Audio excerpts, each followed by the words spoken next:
The Germans then they opened up the rocket age by shooting jet-propelled flying bombs. Okay, they shot them into Britain. These were V-2 rockets. They're developed at the beginning of the war, but they were used mostly in 1944-45 when they really started to master the technology. Meanwhile, the Allies, they kept up their long-range air attacks. They discussed these things at Yalta between Stalin, Roosevelt, Churchill. We're going to look more deeply into this later in the next unit, actually. But there they promised to help the Soviets, and so they ended up attacking Dresden in February 1945. This is, again, a very horrendous thing for civilians where what happens is they send these bombs, they create massive, massive fires, and over 50,000 people are just decimated there. On the ground, though, they push heavily. They push through the heavily fortified lines that the Germans had, and they crossed the Rhine by March, and they were accepting wholesale surrender of Germans in the Ruhr Valley. In fact, actually, Germans at this point were starting to look, if they were able to surrender to the Americans or the British, they were looking to do that. They did not want to surrender to the Soviets because it was bad if they did. So the Americans are finding wherever they're going at this point, the Germans are really surrendering a lot. Now, meanwhile, talking about the East, in 1944, the Russians, they swept the Germans out of Ukraine, Belarusia, out of the Baltics, out of eastern Poland, and by August, they arrived at the suburbs of Warsaw. Now, during this time, the Polish underground was an incredibly well-organized and extensive network. They call it it's called the Home Army, the AK. And they actually, for all donations from people in the West supporting them, they kept receipts. They had underground judges and tribunals. And this was all for several years as they were occupied by the Nazis. It was pretty incredible. But what happened was the Polish, they believed the underground, the Home Army, they believed that the Soviets were going to aid them as they finally arrived. So they revolted. Okay, they rose up against the Nazi occupiers. This was their chance because the Soviets are there. They're going to come in and help them. But the thing is, the Soviets didn't want Poland to be liberated by a non-communist leadership, and so they didn't enter to help. And what ends up happening is they stay across the river, and basically over 200,000 Polish citizens are killed, along with about 15,000 Germans. And this lasts for about 63 days. But what it does is it really shows the heroism in Poland and how they're willing to stick up for what they believe is right despite the worst odds. They still choose to fight even after the Soviets didn't come in. The Americans and British, again, they also did not help. They didn't want to strain their own relations with the Soviets, so they stayed back. So as you can imagine, the Poles are really feeling betrayed by all sides at this time. Also to mention, in 1943, they find mass graves in the Katyn forest. They were in 1940 as the Soviets came in. They killed a lot of the Polish elites and buried them in mass graves in Katyn. These were discovered in 1943. We're going to talk a lot more about that a little bit later on in the year, but just keep that in mind. After this, though, the Soviets move into Romania and Bulgaria, and by February, they're at the Oder. Okay, in March, the Oder, it's about 40 miles from Berlin, so they're right near Berlin. And then by March, they occupy Budapest and Vienna. Then the final drive begins, and Hitler moves his troops from the collapsing west to reinforce the Oder and protect the capital. The Americans reached the Elbe River in April, and they had nothing in front of them preventing them from Berlin, but Eisenhower stops the advance at this time. This is done as a gesture of goodwill to the Russians. Churchill, the realpolitik type of guy that he is, he really felt that things should be done otherwise. Again, we're going to talk about this later. Same thing happens with Prague. The Americans stop just short of Prague, and they actually enter Czechoslovakia. They have to leave. And this is, again, goodwill to the Russians. But the thing is, by the end of the war, the Soviets are in control of all the major capitals of Central and Eastern Europe. This is just setting the stage for how the Cold War is going to be set up. Now, of course, the Western Allies demanded unconditional surrender from the Germans, and Hitler would not surrender. The Germans fought on the very streets of Berlin. Okay, Hitler, in fact, he was kind of so delusional at this point that he believed that the German victory was still inevitable. And I've read some stories that he was playing with his model. He was playing with a model of like a rebuilt Berlin. After denouncing his closest allies, Hitler then calls them all traitors, and he takes his own life with his girlfriend. And, well, actually, by then it was his wife. But anyways, on May 8th, 1945, the Nazis finally officially surrender.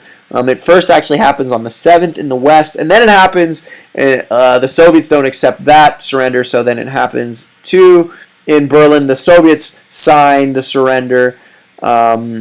Technically, it was already the next day in Moscow with the time change. So that's why in Ukraine and in the Soviet Union, May 9th is the end of the war, the celebration of World War II ending. But anyways, fighting ended in Europe, and fighting ended a couple of days earlier in Italy as well, up to that point. But on May 8th, 1945, Nazis surrender, and it's over in Europe. Now, on to the Pacific. Fighting there did not end, and it had been dragging on for about 3 years. What happened was the Americans were hampered by the strategic decision to concentrate on Germany first, and so they weren't able to really have a big push in the Pacific until after that was solved. But before that, they started in the Solomon Islands, and they moved northwest towards Japan by doing a thing called island hopping. So as they would get islands, then they would move on to the next island, then the next island, then the next island. And if you look here, the red line shows the extent of the Japanese control. Okay, and then where the Allies kind of did their island hopping campaigns there and how they attacked up. They found the Americans found incredible resistance on each new island, and both sides, the Americans and the Japanese, lost heavy casualties. By March 1945, they fought on an incredibly hard island, and it was all for the strategic 8.5 mile long island, about 12 kilometers long island, Iwo Jima. Okay, great movie on that. I really like. It's called Letters from Iwo Jima. It's from the Japanese perspective. Shows it really well. From early April until mid-June 1945, they then fought in a devastating battle for Okinawa. Okay, this was about 300 miles from Japan, maybe about 400 or 500 kilometers. Now, this is one of the most brutal battles in the war, and it really shows. It really showed the Americans that the Japanese would truly be willing to fight to the death. What would happen actually? The Japanese would go to families and they would give grenades to the families, tell them that the Americans are coming, they're going to kill you and rape you, and then they would have the families use one grenade for all of them, and they would kill them. They would commit suicide, and they believed that it was better for them to commit suicide than to surrender. Again, there's other. By the end of this, there's about 12,000 Americans die, 100,000 Japanese die, and over 140,000 civilians die on Okinawa. It is absolutely brutal. I've uploaded again on the Moodle another video there for you to watch. It shows Okinawa, what the fighting was like. But after this, what the Allies did is they opened up a massive bombing campaign of Japan from their newly acquired bases and their aircraft carriers. They devastated the Japanese industry and continued to pressure them to surrender, but they would not. The Americans, they began to at this point, the forces really began to shift from Europe to the Pacific, And they were really preparing for a full-blown invasion because they didn't believe Japan would surrender. Some estimates of this believe that if the Americans were to invade Japan, they were believing that they might lose 1 million soldiers if they were to invade mainland Japan. But on August 6, 1945, just as the Soviets, they agreed that after the fighting in Europe would end, the Soviets would help them in Japan. That was one of the agreements at Yalta. The Soviets, though, they're about to enter the war, just as they promised to, but the Enola Gay, all right, the plane, the American plane, they drop an atomic bomb. This is created in utmost secrecy by a European refugee and American scientists called the Manhattan Project. They create an atomic bomb, and they drop it on the city of Hiroshima. Okay? There's actually a picture from that. The city is just instantly vaporized, and about 78,000 people lose their lives instantly. Okay, Japan still doesn't surrender at this point. And then so on August 9th, 3 days later, they drop a second one on Nagasaki. And about 70,000 people are killed there. And then finally at that point, the Japanese surrender. And that is the end of World War II. Now let's talk about the impacts. This becomes known really as the greatest conflict in human history. There's over 15 million military deaths. There's about 6 million Soviet deaths, 3.5 million German, 2.2 million Chinese, 1.3 million Japanese, 700,000 Polish, 400,000 British, 300,000 American, 200,000 French, over 25 million men who didn't die did have severe battle wounds, and that number of deaths would be much higher if basically every 1 out of 2 people were actually saved by new drugs and blood plasma transfusions. So technology really saved a lot of lives. But again, these statistics, they're all approximate. And if you think about it, these numbers are just numbing. You can't really comprehend how big these numbers are, because that's all they are numbers.